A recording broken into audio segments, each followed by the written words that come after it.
Hey gang, it's Will from Tested. And it's Norm from Tested. Norman Chan, camera time is my favorite time. We're talking cameras today, and all last year I went to look for a compact camera to complement my full-size DSLR. Well, your full-size DSLR is a svelte DSLR, but you wanted something you could fit in a jacket pocket. Exactly, basically. and I ended up with this guy, which is the Sony RX100 Mark III, which is on the higher end. It's about $800, but I really like it. I use it a lot. It has a great lens. Like literally, whenever we go any place, you have this camera with you, even if you don't have your big DSLR rig. I carry both always because, if I'm going out at night, I'm not going to carry a big camera. When I'm on a trip, I'm going to have this. And this I consider to be jacket pocketable.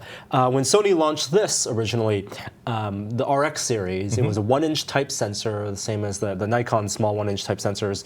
But they've gotten bigger over time. It's still, I would consider this compact. But today, there's a new camera that if I had known about this and I had used it, I would have considered getting this over the Sony. And that's what I have right here. This is the Panasonic Lumix LX100. And it looks a little more heavy duty, and that's because it is. If we put a comparison between the two, this doesn't look as jacket pocketable. It's not, and it really it straddles the line between compact and almost in the small mirrorless cameras. So it looks a little bit bigger in that angle, but if you rotate it, it looks a lot bigger. There's a lot more lens on the front of that guy. Is it a bigger lens as well as just more lens? It is, and that's because of the sensor. So. The cameras I've been testing with the compact cameras, for example, the Canon G7X, use a 1-inch type sensor, which is, while it's bigger than your smartphone sensor, and it's going to need a bigger lens to accommodate it, more elements in the lens to accommodate it. It's not as close to an APS-C sensor, which is what you're going to get in an entry-level DSLR or a mirrorless camera. Okay, so like the Sony mirrorless cameras are APS-C sensors. Yes, the A6000, the Samsung ones, NX series, those are APS-C. But in between the 1-inch size and the APS-C size sensors, there's also micro Four Thirds, which Panasonic and Olympus have had a lot of success with and have iterated the sensors and have a whole host of lenses. Friend of the site, Lloyd Case, ditched all of his DSLRs to go exclusively micro Four Thirds. Yeah, with Olympus, yes. And this uses a micro Four Thirds sensor. Now, if you look at the areas of micro Four Thirds sensors and a 1-inch type sensors, it's twice the area. But this isn't using the full micro Four Thirds sensor box. One of the reasons is, and you can attribute this to marketing, is that you can shoot this in different aspect ratios. So think of it this way: the sensor is going to be a rectangle like 4x3. It's going to be like that. Okay. Now, if you want to take, if you want to just shoot in this aspect ratio and you get, 12.7 megapixels, that's great. But if you want to shoot it at, for example, a 1-to-1 aspect ratio, or so you mean to make like Instagram style squares? Right, exactly. You crop off like that, right? But why would you bother doing that? Why not just shoot the full frame and then crop in post? Well, because if they cropped it initially for the 4x3, that means when they go to the 1x1, they can crop out in one of the dimensions, and you actually get higher resolution, more pixels for the other crops, for the 16:9 or 3:2 crops. Okay. If you just start it with the 4x3. So it's a 16:9 sensor. It's a 4x3 sensor. Okay. But the 4x3 that they're using for the default is actually a subset of that. And so when they crop to 16:9, you actually get more of the wide as opposed to just cropping the top. So did they use the extra pixels in the edge for image stabilization or something like that? And I think that what people speculated is that they've allowed them to manufacture the sensors cheaply, to have a better failure rate, to have better yields, to make the sensor cheaper. Oh, okay. They're actually not using some of the top and not using some of the sides at all. So even though when you look at the spec sheets for this, it will say micro Four Thirds sensor, it's not going to be exactly the same image quality, exactly the same, the same performance in low light as a dedicated micro Four Thirds sensor. But it is still a bigger sensor than the Sony RX100 Mark III. Now, I know you were pleased with the Sony RX100 Mark III's low light capability because Sony has a reputation for being very good at that. Yes. Does the Panasonic compare? Absolutely, I think it does, and really that goes with both the sensor and the lens. So you can't, the lenses are kind of tied to the sensors in terms of their specifications, and the lens that comes with this is you can tell it's a really big lens, a big lot element, of glass, a lot of glass in the front there. It's a 24 to 75 millimeter, so it's a decent range. Okay. Kind of your Is ideal. that effective or the actual range? That's the equivalent. 35 millimeter equivalent? 35 millimeter equivalent. So it's basically what you're carrying on your 60. Right. Okay. 24 to 75.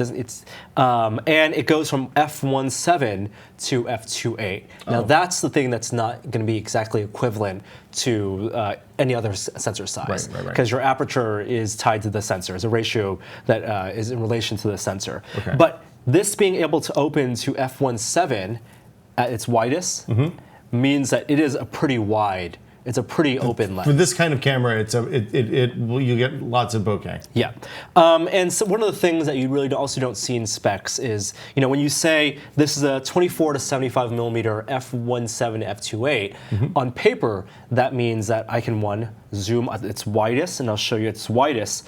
It's 24 millimeter, and at its zoomiest, which I'll see if I can focus there. Now it needs to be a little further away. At its zoom, it's about 4x zoom. What you don't get is how the aperture degrades over time.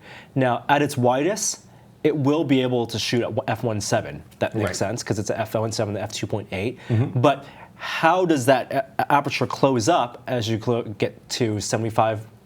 As you get to zoom in. Does that mean you can't adjust the aperture independently? You can't open it up wider or close it up tighter? Well, it means the limitation of the lens is when you're at 75 millimeter. Yeah. You can't open to 1.7. The low end goes. The most open gets the floor raises up. But that's normal for this kind of zoom lens. Exactly. That's normal for any type of fixed aperture lens. Right. But the rate at which that declines is something that you don't notice. That you don't see spec'd out. Okay. So I thought the Sony, for example, it stops down pretty quickly.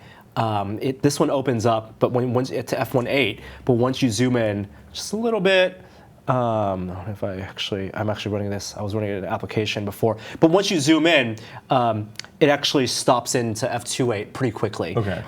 Before you get to full zoom, basically. Yeah, before you get to full zoom. Okay. Here, it stops to f2.8 when you're about the 50 millimeter range, and then between 50 millimeter and 75 millimeter, the widest you can open at is f2.8. Okay. But I think that's still reasonable, right? That's still reasonable, absolutely.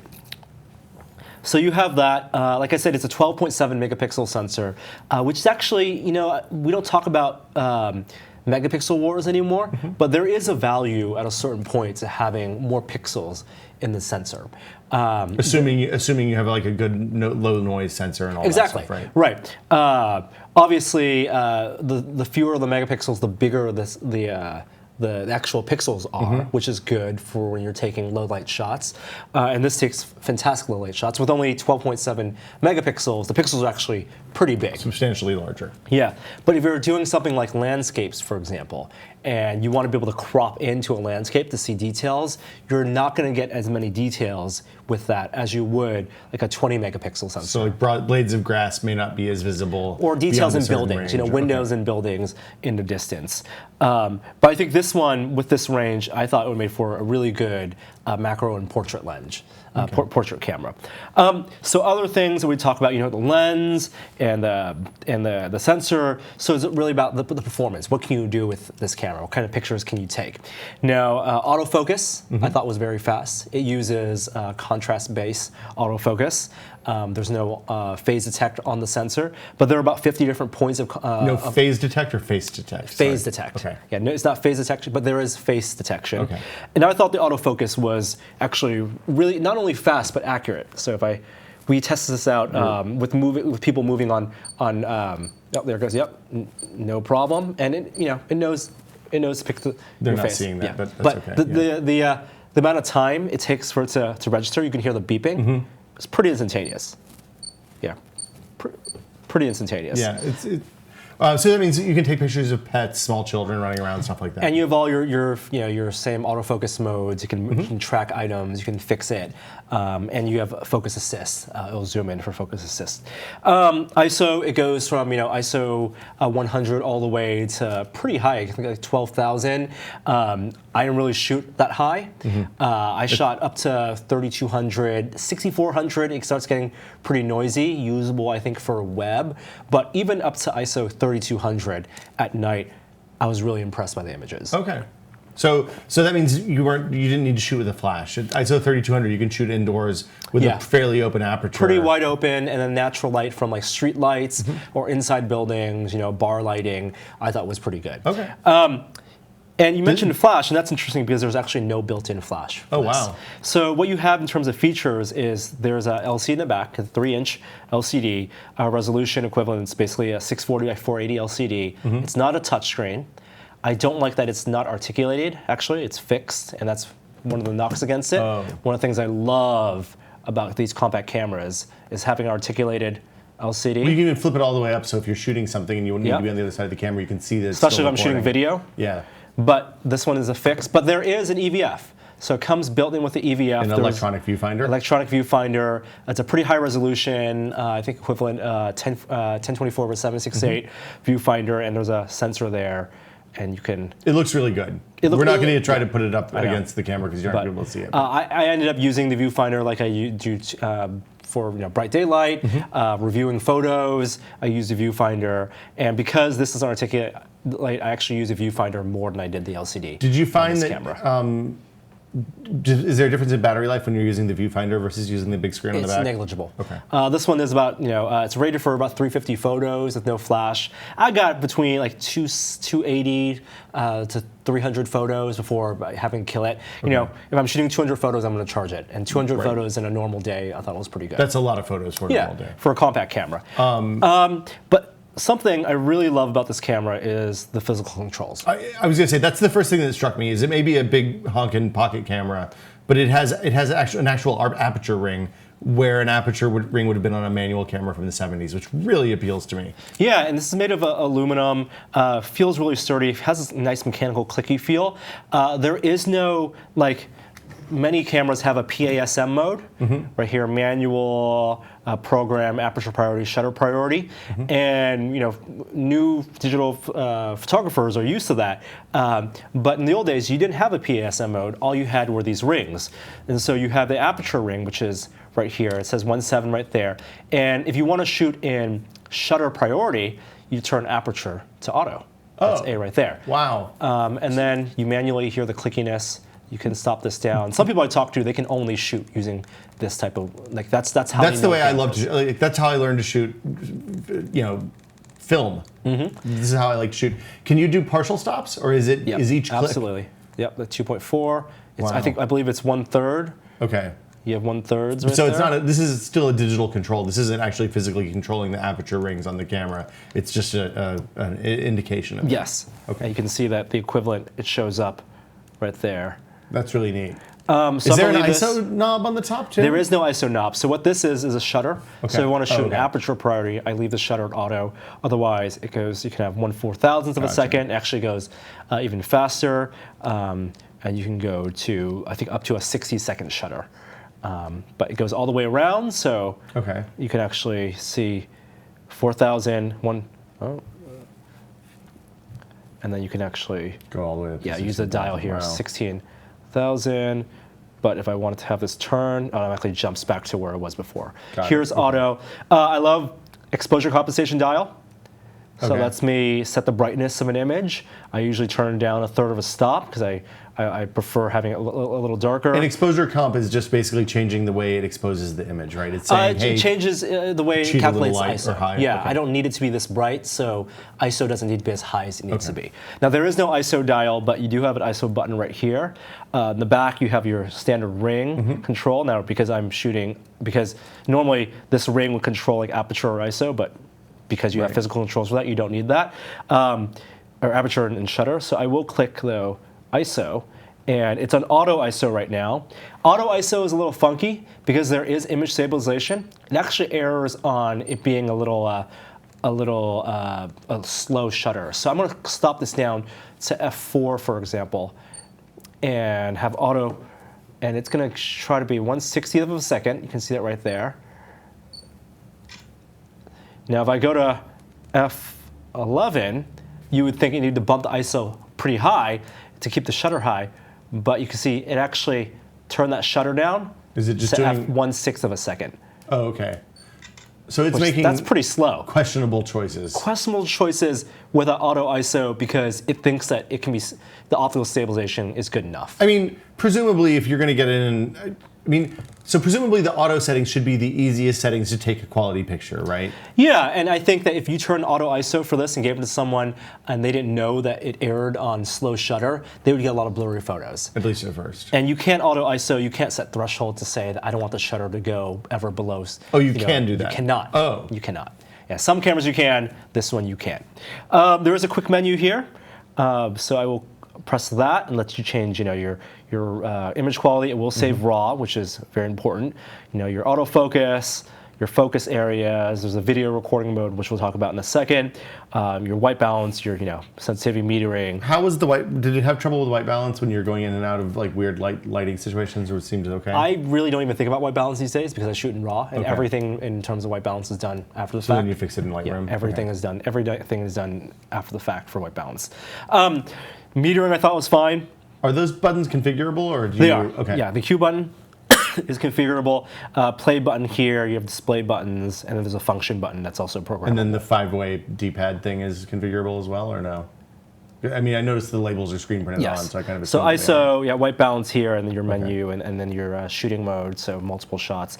It will do 11 frames per second with bursts, so I will give you. It's pretty fast. That's fast. 11 frames a second is what it sounded like to me. And then, but it'll take time to buffer to save, and the quality setting. Your frame rate changes depending on what quality setting you want to set it at. It does have video mode. So Panasonic has a camera, the GH4, which a lot of people love out there for shooting video. There's mic in, clean HDMI out. This one does have a micro HDMI, but it's not unfiltered. It's not uncompressed. So I wouldn't use that as a storage device. I wouldn't shoot to HDMI storage. Gotcha. Does it store? Will it shoot? Well, it'll give you a no HUD image out of the HDMI. Oh no, okay. And this one has a USB 2.0. But the video options on this one are kind of an afterthought. On the box, you'll notice it'll say this is 4K. It can shoot to 4K. And it can shoot in 4K up to 30 FPS. It will do 24. I have it as 4K 24 right now. But there's no real menu for it. It's basically whatever setting you have this at, and then the red button here. Oh, so that means you're responsible for setting your shutter to a multiple of your frame rate and all that stuff? There's not a lot of settings right here. You see the time recording, but is that an artificial horizon? Is that what it's giving you there? Yeah, it is. Most cameras have that now. Okay. But like I have no real menus for video. So I thought the video recording was kind of limited. And it's the normal 30-minute limit as imposed by the EU tax standards? Yep. There is an interesting mode that I didn't get a chance to play with, which was, they call it 4K photo mode. And what it is you shoot a video that's basically a 4K video, but the shutter is high enough so that you're theoretically able to take frames from it as photos. Think of it as if you were using fraps to capture a video game, and then taking a screenshot from that as opposed to pressing the screenshot. From the samples I've seen online, it works, but the images aren't as big as You're always going to be better off taking an actual photo if you can get the photo. And I would prefer shooting RAW and getting all that detail and processing after the fact. I mean, the challenge is if you're shooting something that is there shutter lag with this? No shutter lag. So, I mean, the reason you would do that is if you're shooting something you get one chance at, right? Yep. And you don't want to miss it. Exactly. Better to have something that's maybe not high quality than an unexpected event. Yeah. Yes. And then there's also Wi-Fi built in, and a lot of cameras have that. There's a Lumix app you can download on Android or iOS. You can transfer the full resolution pictures from the phone or from the camera to the phone. You're just saving your camera roll on the phone? Saving the camera roll. You can do a remote shutter, so you do a live view and change all your settings there. The remote shutter is something that, while it's nice, I've used it on Canon cameras, Sony cameras, and now this camera, it's not something I really see myself using. It's like a thing you use twice a year for when you need to take a group picture or something. Maybe because you can't flip the LCD up on this one, it's a little more useful. But the Wi-Fi is really primarily for transferring photos off of this thing onto your How camera. long does it take to transfer photos off of a camera like this with Wi-Fi? This one actually, it's like 5 seconds per photo. For a RAW? Or is it just sending the JPEGs? The highest resolution JPEG. Okay. Yeah. That's not bad. It's not bad. You can select which ones you want to send. I usually do 10 or 12 at a time in a minute. When you get back to the house, will the Wi-Fi let you copy your photos onto your base computer and then start the import process? So this one we'll do a shared hotspot mode where it can connect to the same local network, and then you can move the files off there. Okay. I don't think it's as seamless and automated as like the newest iFis. It's really something I do when I'm on the go, if I'm on an airplane or something, or have downtime. Okay. And without having to plug into a phone. Yeah, you never have the cable that you need. Yeah. Image quality, like I said, the fast autofocus really helped. I love shooting at f1.7 here with landscapes, pushing this down to f11 or even f16, which this goes down to. This was really good for landscapes. 12.7 megapixel didn't bother me much because I wasn't cropping in, and these weren't going to be big 50 megapixel images to print out. And the big takeaway with this camera is that it's around the same price, $800, as the Sony camera. I thought the image quality was better on the Lumix than on the Sony, but the image quality is not as good as on an APS-C camera. Like a mirrorless APS-C or something. This is kind of the mama bear of cameras, because you can get, at the same price range, you can get a nice compact camera. You can get a nice entry-level DSLR or mirrorless camera, where you can actually buy lenses for, a good f2 22 millimeter for. And the advantage of the Sony over that is that it's small, it's compact, it's jacketable. This is barely jacketable. That's like winter coatable. Coatable, winter coatable. Yeah. And at this point, you really have to choose, like, do you have this, because you can't change the lens on this, it's a good lens, but do you have this, or why not invest in like a Sony a6000? Or a Micro Four Thirds. Or a Micro Four Thirds one. The real advantage of this is that it is, yes, smaller than those, and it's it's a contained system, but it's not as compact as one of these. So it really needs to fit. I really enjoyed shooting with this, and it wasn't big enough that I felt that I would rather. I might as well take my DSLR, but I still would prefer to carry this guy around than to this. I mean, part of me really likes that they use the extra space to add physical controls for a lot of stuff, though. Like, I think that's a big selling point for certain people. Probably also worth mentioning that the lens cap isn't integrated in the lens on this, which is, I think, unusual for this type of camera. Yes, right? I think there's a model where it pops out, but this is a removable lens cap, so it's got another thing to take care of. Something else to lose and replace for $20 each. This dial here, it's the zoom is also, if you're used to shooting with DSLRs, the zoom, it's like a compact camera zoom where it's mechanical or electronic, and then you can also, the dial here, you can use as a zoom as well, which is, The Sony's Zeiss optics, and this is Leica? Yes. Okay. Do you think it matters? I think the optics were fine. Okay. I thought this was a really, really good lens for this. I'm not disappointed that you couldn't switch lenses out for this. So $800? $800. I think on its face, you got to really consider. You got to see this in person and see if this is something that you feel like it's a compact camera. If I was just getting into, raw photography, this would be a fine camera to get, I think, because you can shoot with RAW here, you can do all the post-processing stuff. The lens is good, but you're not going to be upgrading to super wide-angle lenses or macro lenses. Or telephoto. It doesn't have the same kind of flexibility you have with the interchangeable lens camera. Exactly. If you're starting out and just want to get started with photography now and want to spend under $1,000, do you think the better way to go is to get one of these pocket cameras or to get a mirrorless? Get a mirrorless. And the kit lens. Yeah. The Sony a6000, I think, is a really good buy right now. APS-C, bigger sensor than this. They have more lenses now than a year ago. And Sigma's making good lenses that are cheap now for that too. You can get third-party lenses. You can get a nice prime, which keeps it relatively compact, and that will pay it forward. I don't see this being This would be my primary camera. This would still be a secondary camera. And as a secondary camera, while I love the image quality, it's a little too big. It's a camera for people who already have a nicer camera, basically. Yeah. Okay. I know some people like and I take this. I took it out yesterday to the park. There's a lot of advantage to having a camera that's not a giant camera. Of course. To have you on for day to day. Yeah. But that's it. That's the Lumix LX100. Thank you, first of all, also to B&H for sending us this camera to test. They let us loan it for a month. And if you have questions about the camera or have other cameras you'd like to see us test, post that in the comments below. But the Lumix LX100, Micro Four Thirds sensor, technically using a little smaller space, a good lens, great image quality, better for portraits and macro than for landscapes. Sounds good. We'll see you guys next time on Tested. Bye. Bye.